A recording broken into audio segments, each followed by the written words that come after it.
Kaka yor dialo higni 50 kambi odundu mar Mauta kata KPA komakore gi riwruok matayo tuke mag volleyball e pacho ka biro bago kuom ndalo adek tuke mag volleyball motis ni KPC at volleyball extravaganza.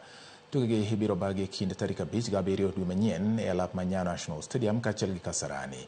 Tuke gi biro ting'o timbe madongo mag yawuoyi gi nyiri matugo e lig madongo ma pacho ka kaachiel kod tim mar jotugo ma osedhi e rutaya.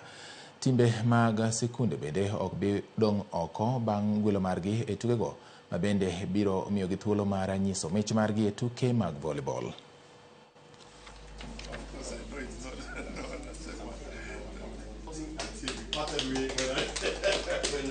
Actually, it's like another national event, but we are also looking at aspects of mentorship and bringing the young teams who will be participating as part of looking to the future of sporting in Kenya. We are very, very happy to team up with them, and we will do our best as a federation to afford them as much visibility as possible.